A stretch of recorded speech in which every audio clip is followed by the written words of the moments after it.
This dual streaming, man, not as easy as it looks. Okay. So, back to what I was saying. Hey, Jason here. And today we are going to go on more of the richest man in Babylon. And this is the second cure to being broke. I'm going to give you the name of it in the actual. It's in the chapter, Seven Cures for a Lean Purse. And this is the second cure, which is control thy expenditures.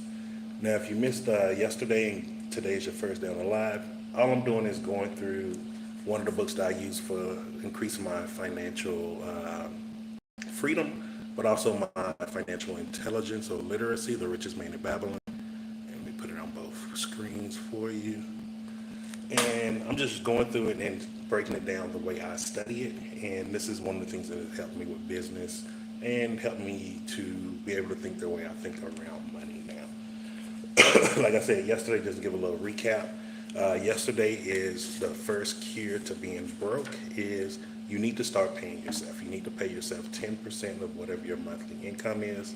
If that's you getting paid by every day, if you're getting paid every week, bi-weekly or monthly, you need to put aside 10% every single time you're getting paid.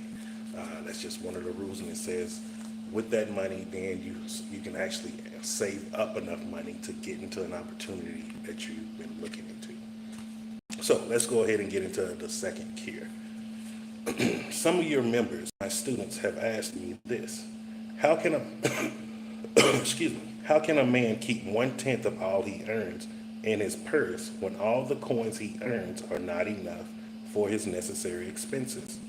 So did Akkad address his students upon the second day.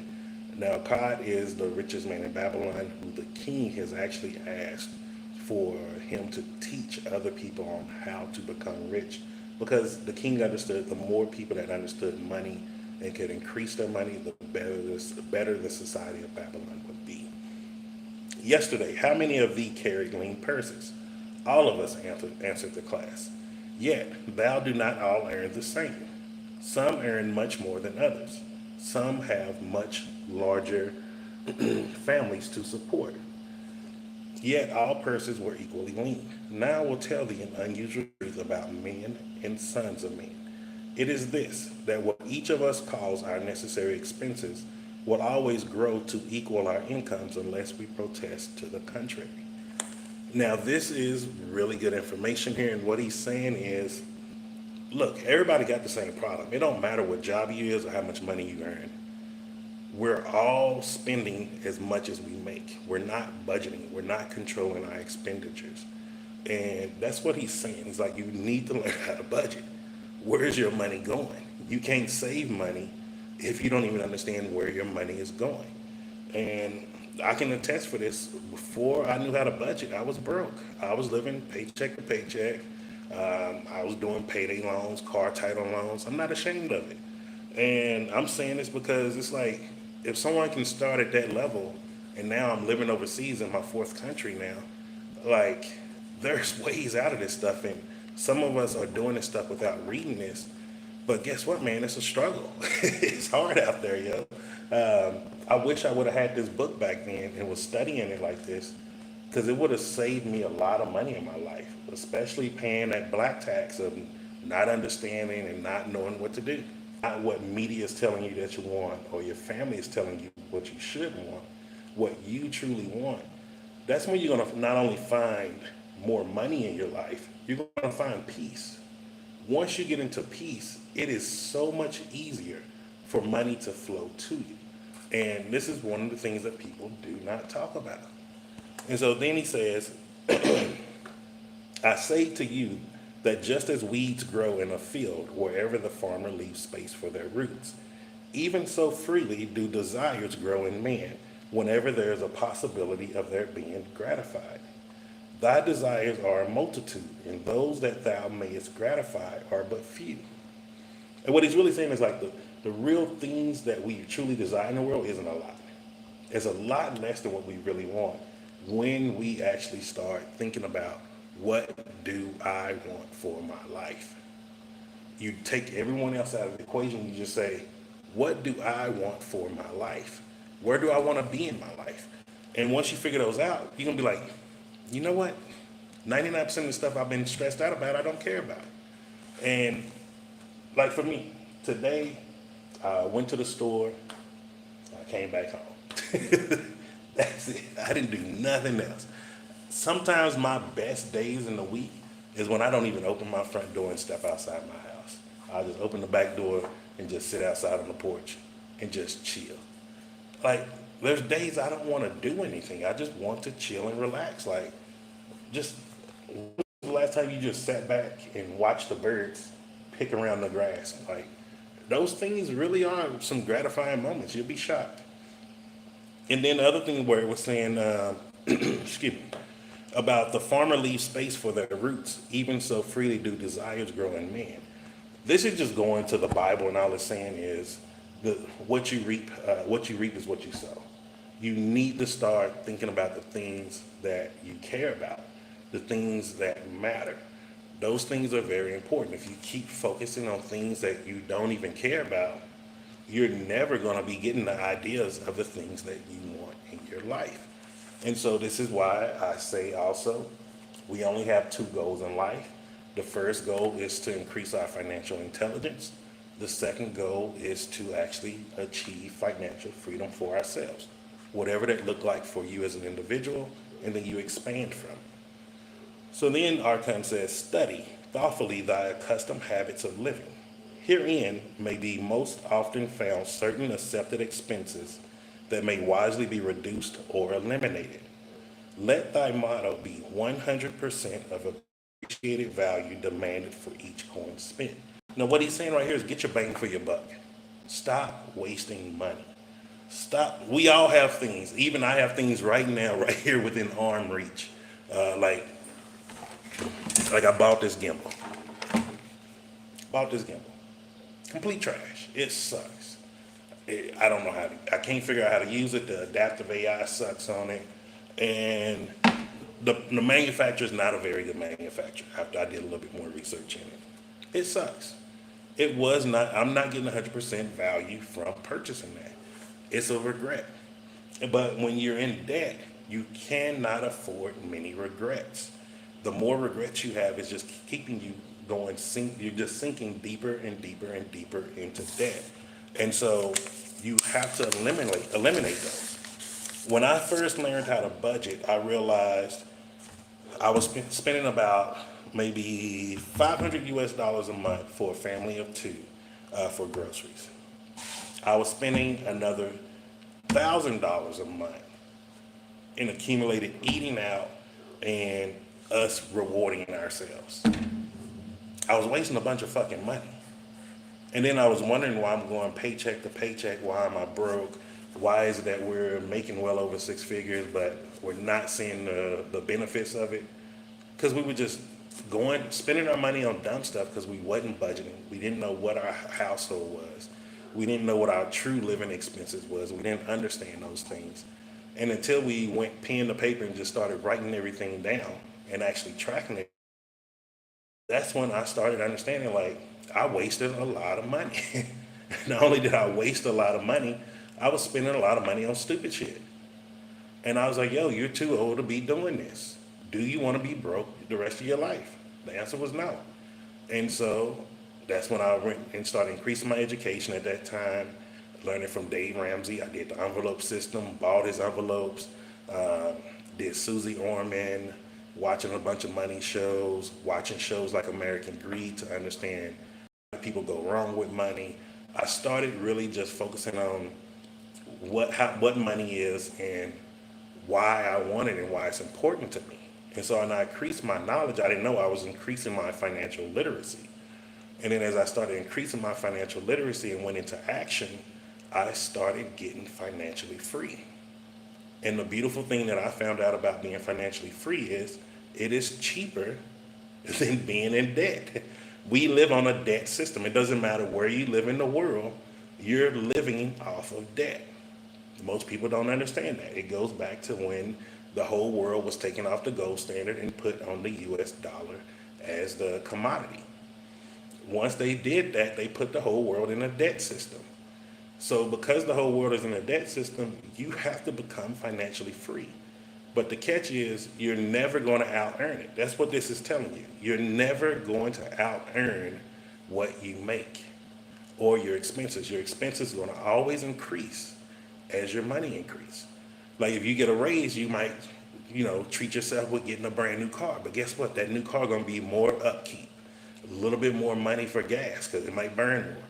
Or you may upgrade to that nicer house that you've been looking at. That nicer house have more expenses. The light bill may be more expensive. The water. All of those things add up. And this is why employment will never get people out of debt. You have to start moving into the other quadrants to get out of debt and then to actually start becoming financially free. And if you're in the U.S., like, there's so many ways for y'all there, man. Y'all just don't know.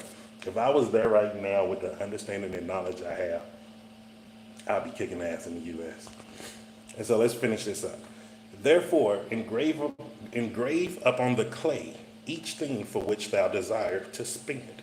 Select those that are necessary and others that are possible through the expenditure of 9/10 of thy income. All he's saying right there is make a budget, write down what you actually spend, be honest with yourself, and then start saying, like, what do you need and what you don't need. Like if, let's say, if I had a child and I needed to pay for things for my child, is my child expenses more important or me spending money on alcohol? I'm pretty sure we all can agree here, me putting that money towards my child is going to be more fruitful than me drinking it up with alcohol. So like that's all he's saying is like, what are the things that you can go without for quite some time? That's it. So then he says, cross out the rest and consider them but a part of that great multitude of desires that must go unsatisfied and regret them not. And all he's saying there is, we all have parts of things in our life that we want that we do not get to enjoy. So if we're okay with not enjoying the Lamborghini, the big house, the millions of dollars in the bank account, why can't we not enjoy some of our guilty pleasures to maybe get a little bit more money and use it to make our life a little bit better? We're already used to going without things, so let's just discipline ourselves to go without some of the things that we do use that we don't need. That's it. Budget being thy necessary expenses. Budget. He said it right here. And this is talking about Babylon. They use the same words. None of this stuff is new. The only thing that is new is that they are repackaging it in different words, different books. And these are the things that are stopping us from getting to where we want to go. We do not know which books to get because there's too much confusion, too much chaos out there. And there's not enough people out here that are really breaking this down and talking to you in the language of today. Like, thouest, mayest, like, I don't talk like that. When I first started reading this book, I didn't understand all of this stuff. I had to keep reading, and then I started understanding, like, oh, this is what they mean. And then when I was putting stuff in action, I was like, oh, okay, this is all he's talking about. This ain't deep. But it says, budget being thy necessary expenses, touch not the 1/10 that is fattening thy purse. Let this be thy great desire that is being fulfilled. Keep working with thy budget, keep adjusting it to help thee. Make it thy first assistant in defending thy fattening purse. And all it's saying is stop making a budget look like it's something bad. We whine, we cry, we moan, we bitch. Oh, I gotta say this. Oh, I can't do this. Who cares? That thing that you're not doing for that gratification, that dopamine right now, is the thing that is stopping you from being the person you truly want to be financially. And so all he's saying is make looking at your budget fun. Make it happy because you know, yo, 2 years from now, this money finna get me this. 3 years from now, I can get this piece of land. 4 years from now, I might purchase this car that I can put on Yango, Uber, InDrive, wherever you're from.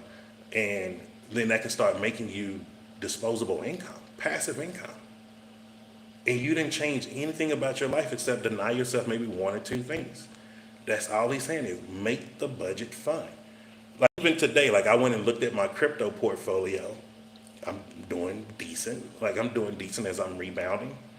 And then I saw how good Ethereum doing. I purchased $28 more of Ethereum. And I'm like, okay, cool. Let's make this money, make some more money. I saw that my silver stocks, they increased by $5 a share. I'm like, yo, this is good. Like, hey, I like this. And I'm going to invest more in silver stocks. But like, all of that is money that I'm putting away because I'm looking at the greater future. When I'm bringing in, maybe a couple of $1,000s a month from my quarterly earnings, from my dividend paying for my silver company. Like, that is how you have to start looking. It's wearing a robe of red and gold, arose and said, I am a free man. I believe that it is my right to enjoy the good things of life. Therefore, do I rebel against the slave of a budget, which determines just how much I may spend and for what? I feel it would take much pleasure from my life and make me little more than a pack ass to carry a burden. And this is how we all think today. We think the exact same way. I work hard, so I need to play hard. Oh, I earn this. I deserve this. Cheat day. It's the same words. This is the exact same thing this guy is saying. He's buying the name brand robes. That's why it's in red and gold. He has an image. He's keeping up with the Joneses. That is not a modern term. That term has been around since Babylon. This guy is keeping up with the Joneses. And to him, Arcade replied, who, my friend, would determine thy budget? I would make it for myself, responding the protesting one. In that case, were a pack ass to budget his burden, would he include therein jewels and rugs and heavy bars of gold? Not so. In grain and a bag of water for the desert trail. The purpose of a budget is to help thy purse to fatten. It is to assist thee to have thy necessities, and insofar as attainable, thy other desires. It is to enable thee to realize thy most cherished desires by defending them from the casual wishes. Like a bright light in a dark cave, thy budget shows up the leaks from thy purse and enables thee to stop them and control thy expenditures for definite and gratifying purposes. This, then, is the second cure for a lean purse. Budget thy expenses, that thou mayest have coins to pay for thy necessities, to pay for thy enjoyments, and to gratify thy worthwhile desires without spending more than 9/10 of thy earnings. That's it. And all he said right there was, if you don't have a budget, you're gonna be broke. And that is why this video is titled, The Second Cure to Being Broke is Budgeting. You must learn how to budget. The first cure is you must start to pay yourself. You need to pay yourself 10% of your earnings. And then you need to start a budget. If you need a budgeting tracker, I don't know if I can put it in here. I'm on 2 platforms.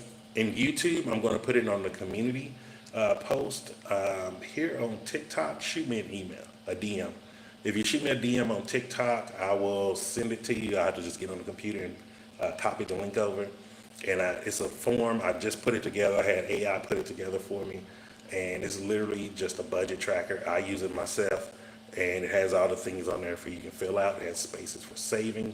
And it actually calculates your whole expenditures and everything for the entire year. This is something that I do.